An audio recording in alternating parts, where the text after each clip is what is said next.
Live from downtown Detroit, home of WDIV and Click on Detroit, Local 4 News at 5 starts now.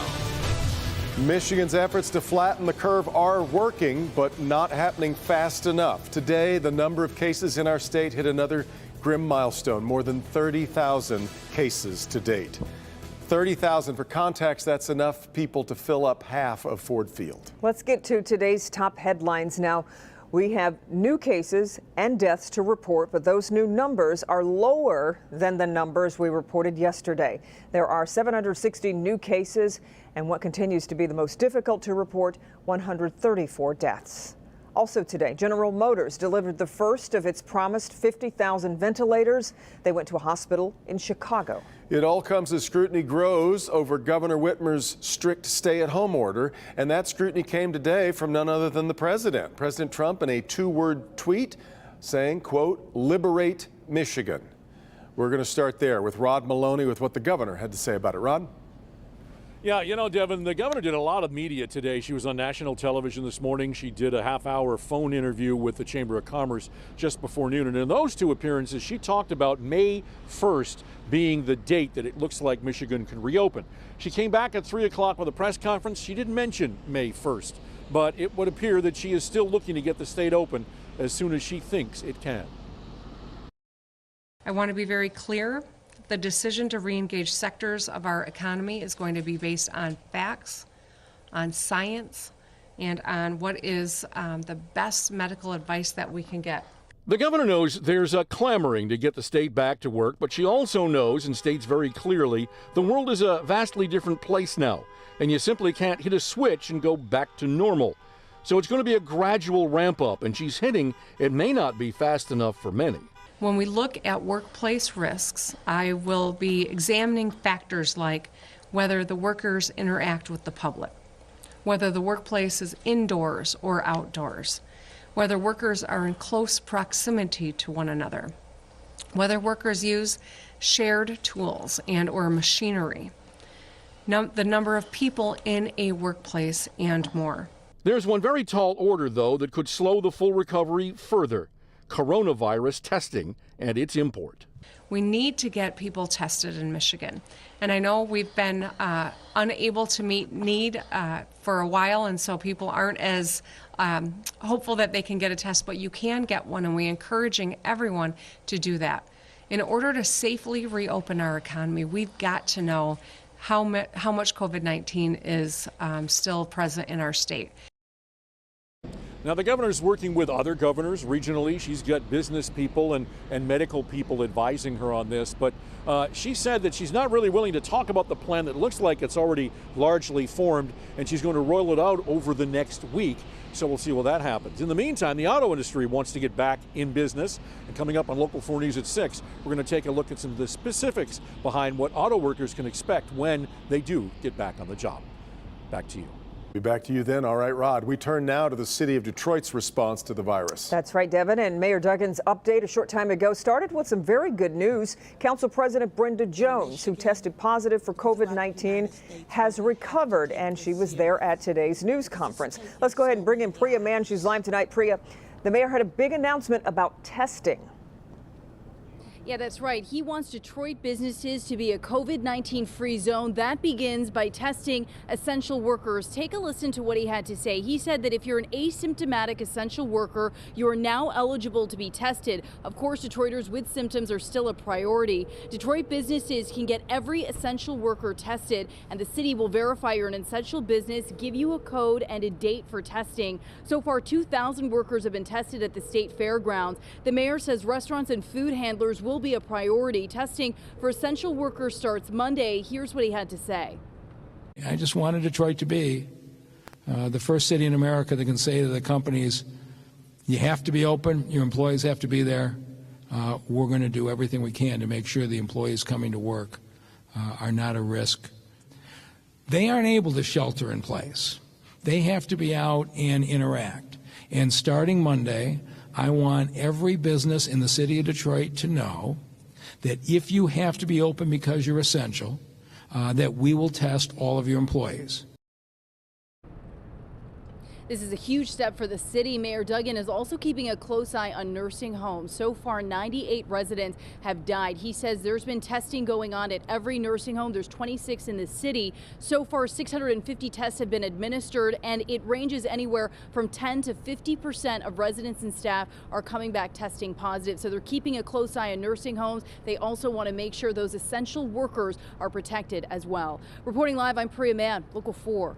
All right, Priya. Today, thousands of folks were on the Local 4 Facebook page as the Michigan Unemployment Agency answered your questions in a live video chat with Help Me Hank. That's right. The agency talked about what's being done to handle your claims and what's happening to keep the system from crashing. Consumer investigator Hank Winchester is getting answers. I've heard from so many of you, people that are frustrated with the Unemployment Insurance Agency and how long it takes for you to get onto the system and get your money. Today, an opportunity to have some of your questions answered directly. We know the system has been overwhelmed with more than 1 million Michiganders filing for unemployment benefits. 92% of our people are getting through. 95% of our people have filed claims. But for us, that remaining 8%, that remaining 5%, those are the people we're trying to fight to make sure they get their benefit. Now even more eligible to file, including low-wage earners and independent contractors. I say continue to try. Look at trying to do a Sunday, a Saturday. We're open from 7 to 2 on Saturdays. Try and log in on a Saturday. See if we can get through to us then. Our chat is up on Saturday. I understand some people are frustrated with our chat system, but our chat system is up on Saturdays. We have people on the phones on Saturdays. More employees are being added to help take your calls, and work continues to improve the server. So we got to kind of sort of be patient. I know we keep asking for that, but every single solitary person that is eligible in Michigan will receive their benefits back to the initial date of when this started. We talked on Facebook for almost 45 minutes and answered many specific questions. So I encourage you to go to the WDIV Facebook page. You can watch the entire conversation and share it with your friends and family members. I'm Hank Winchester. Help Me Hank. And if you missed today's Q&A, we've not only posted the video online, we've also typed out every question and every answer about unemployment. You can find the link at the Help Me Hank page at clickondetroit.com. All right, a big close to the week on Wall Street. Stocks soared today, giving the markets a second straight week of gains. The Dow finished the week up more than 700 points. The S&P 500 closed nearly 3% up, and the Nasdaq closed up 1.4%. Analysts say investors are hopeful a potential coronavirus treatment could help fight the pandemic. Well, let's go ahead and say it after watching the reporters and live shots that we're seeing and this picture. This is not cool on April 17th. Snow falling for most of the day, although, Kim, I guess the good part is that it's all mostly melting. It's mostly melting. Most of us are inside, so it's pretty to look at least, the big fluffy flakes. Let's get over to Paul. He's in for Ben tonight with a look at what we've got headed into the weekend. Hi, Paul. Hi there. I have one question. Where was this snow on Christmas Eve when we wanted it? There you go. Right. We were crying for snow, and this was such a pretty snow today. Well, it's not pretty in mid-April. You can't slice it any other way. But in any event, at least temperatures have been above freezing. That's good news. So it's been melting on the pavement. The pavement itself has been above freezing. And here's more good news. You can see the snow is ending from west to east across the area. Dry air is coming in. So it's a process, but you can see it's definitely breaking up there. So over the next couple of hours, we're going to see this stuff moving out.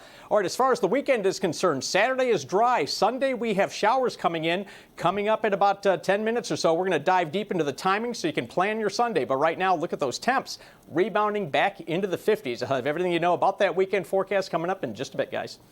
All right, Paul. Well, flatten the curve has become the rallying cry of our efforts to fight the pandemic. But tonight, the researcher who helped coin that phrase is cautioning about the risks of loosening restrictions too soon. Dr. Frank McGeorge has a closer look at what we can learn from a past outbreak.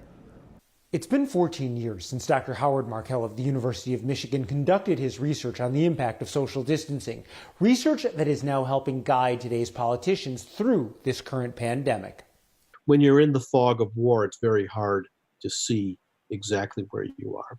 But I think the preliminary data is showing that we are flattening the curve in that we are lowering the number of cases and deaths per day.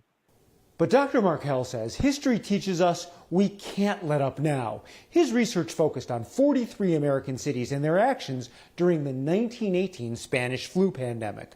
Of those 43 cities, 23 cities did react early and in a layered manner of these social distancing measures, but they released the break too early, and then they had a second peak, which often was worse than the first peak. This is what that scenario could look like, resulting in far more deaths and another extended period of social distancing and closures. Take a look at the graph on the left. In 1918, St. Louis acted quickly to put in place strong social distancing measures. Deaths stayed low, but then they said, well, it's time to relax the measures, which is a normal response. And then they saw the cases go right back up because it had not gone down enough to make sure it doesn't recirculate on a wide scale. The lesson for today: if we open up too soon, we risk the coronavirus spreading even worse, and then we will have endured all of these restrictions for nothing. Markell says to make this progress stick, we need to hold on until new cases reach a low enough point that they can be managed with contact tracing and isolating just those who are sick or exposed. We are not there yet. Back to you. Okay, Doc, and coming up at 6, could staying closed longer actually be better for the economy in the long run? We'll see what the past pandemic has to say about that critical question. Got much more to come on this Friday. First, here's Sean Lay. About 100 Detroit firefighters and paramedics, they are fighting the coronavirus right now. But so is the Detroit Firefighters Union president and vice president. We just had a conversation with them. They're sharing their concerns about the men and women who are on the streets right now answering the 911 calls.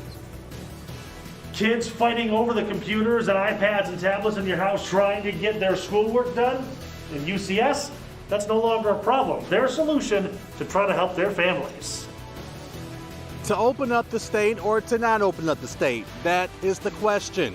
I'm Larry Sproul, and I'll tell you why one local organization says they hope Governor Whitmer makes the right decision.